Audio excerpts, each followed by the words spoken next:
ట్రంకాల connect చేయండి. Hello, ఎవరు? Estate మేనేజరా మాట్లాడేది? ఏమిటి విషయం? ఏమిటి? నేను ఇమీడియట్ గా బయలుదేరి వస్తున్నాను. రేపు ఉదయాన్నే స్టేషన్కి బండి పంపు. ఏంటన్నా ఏంటి విషయం?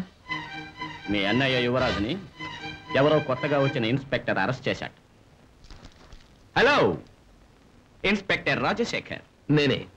మీరు మిస్టర్ చలపతిరావు, అతను మీ రెండో కొడుకు మిస్టర్ వాసు, రైట్? వివరాలన్నీ తెలుసుకుని నా పెద్ద కొడుకుని అరెస్ట్ చేశారనుకుంటున్నాను. ఇప్పుడు వచ్చిన పని సులభం అయిపోయింది. చెప్పండి, నా నుంచి మీరేం ఎక్స్పెక్ట్ చేస్తున్నారు? గట్టిగా మాట్లాడుతున్నాను అనుకోకండి. ఏం ఎక్స్పెక్ట్ చేస్తున్నారు? ఇల్లు వెతుక్కుంటూ వచ్చారు, మీరే చెప్పాలి. నా నుంచి మీరేం ఎక్స్పెక్ట్ చేస్తున్నారు? నా కొడుకు విడుదల. నీకెంత కావాలి? ఒక ఆడపిల్ల శీలం, 2 ప్రాణాలు. ఇవి మీరు తిరిగి ఇవ్వగలిగితే మీ కొడుకుని నేను విడుదల చేస్తాను. వితండవాదం పెట్టడానికి ఇదేమన్నా న్యాయస్థానమా? బేరాలాడడానికి ఇదేమన్నా వ్యాపారమా? నీ లెవెల్లో ఫైనలైజ్ చేద్దాం అనుకున్నాను. ఓకే, పైకి వెళ్తాను. కాకపోతే కొంచెం ఖర్చు అవుతుంది. ఎంత పొగరుంటే ఒక పోలీస్ ఆఫీసర్తో ఇలా మాట్లాడతావు? అయ్యయ్యో, వివరం తెలియని వాళ్ళే ఉన్నావే. మా నాన్న పై వాళ్ళతో కూడా ఇలాగే మాట్లాడతాడు. బయట కావాలంటే ఎంక్వైరీ చేసుకో. అబ్బా, ఎంత కోపం! 1 మాసంలోగా నేను ఎస్పీ చేస్తాను. ఏమంటావు? నేను కష్టపడి ఐజీని కావాలని ఆశపడుతున్నాను. ఎక్కువ మాట్లాడకు. ఆఖరిసారిగా అడుగుతున్నాను, నా కొడుకుని విడుదల చేయడానికి వీలవుతుందా? వీలు కాదా? ఏయ్, నీ కొడుకుని జైల్లో పెట్టించకుండా వదిలిపెట్టను. అంతవరకు నేను వెళ్ళను. నువ్వేం కష్టపడక్కర్లేదు. పోలీసులకు జైలుకి మధ్య కోర్టు అని ఒకటి ఉంది, అది నువ్వు మర్చిపో. అక్కడ కూడా చట్టానికే విలువ ఉంది తప్ప నీ జేబులో ఉన్న చిల్లర కాదు. అది నువ్వు మర్చిపోకు. అప్పుడు నాతో ఢీ కొట్టడానికే తీర్మానించుకున్నావు కదూ? కొండతో ఢీ కొట్టాలని ఆశపడేవాణ్ణి మట్టి గడ్డతో ఢీ కొట్టడం గొప్ప కాదు. ఇన్స్పెక్టర్, నేను తెలుసుకుంటే నిన్ను అంతం చేస్తాను. ఆ శక్తి నీకుందనుకుంటే నేను రోజు కోవెలకే వెళ్ళను, మీ ఇంటికే వచ్చేవాణ్ణి, టెంకాయలతో పళ్ళతో. తెలివిగా మాట్లాడు. నిన్నేం చేయాలో నాకు తెలుసు. రారా, ఇటువంటి వాళ్ళని 1,00,000 మందిని చూశాను. Bloody idiots. Order, order, order. చేసిన నేరం నిరూపించబడినందువల్ల, సాక్ష్యాధారాలు ముద్దాయిని అపరాధిగా రుజువు చేసినందువల్ల, ముద్దాయిని అపరాధిగా తీర్మానించి నేరస్తుడికి ఇండియన్ పీనల్ కోడ్ 307, 310 సెక్షన్ల ప్రకారం 7 సంవత్సరాలు కఠిన కారాగార శిక్ష విధించడమైనది. Inspector, I'm a bad man. Very very very very bad man. కోపం వస్తే హత్య చేయడం నాకు మంచి అలవాటు. నీ చావుకి డేట్ ఎముడు ఫిక్స్ చేయడు. It's me. నీ డైరీలో రాసి పెట్టుకో. నేను రిలీజ్ అయిన మర్నాడు సాయంత్రం 4 గంటలకి నీకు మరణ శిక్ష. అంతవరకు ఎందుకు రా మనం వెయిట్ చేయాలి? ఆలోగానే నేను వీడిని అంతం చేస్తాను. No dad, no.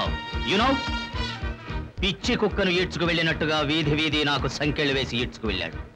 అందుకు బదులుగా నేను వీడికి వేయబోయే శిక్ష చూసి ఇలాంటి బికారి వెధవలు మనబోటి భాగ్యవంతుల మీద ఎప్పుడూ చేయవేయకూడదు. డాడ్, వీడి గర్వం అంతా వీడు వేసుకున్న కాకి డ్రెస్ లోనే ఉంది. అది శాశ్వతంగా వీడికి లేకుండా మీరు చూడండి. మిగతాది నేను చూసుకుంటాను. Inspector, take him of.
ఏమిటమ్మా, ఏమైంది?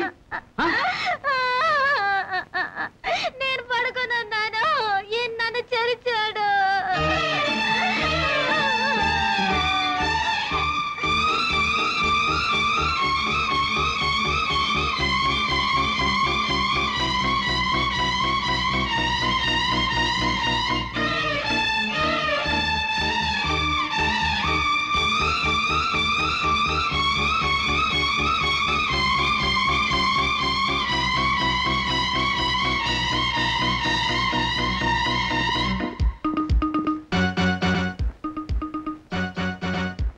నీ తలకున్న టోపీ నేను తీసేశాను. నీ తల తీయడానికి నా కొడుకు వస్తాడు. ఇది వరకే ఎన్నో తప్పులు చేసి తప్పించుకొస్తున్నావు. ఇప్పుడే చక్కగా ఒక శత్రువు చేతిలో చిక్కావు. నీ వంశాన్నే వేరుతో పెకలించి దానికి వారసులు లేకుండా చెయ్యలేదు. నేను ఒక అబ్బకి పుట్టలేదు. ఛాలెంజ్. It's challenge.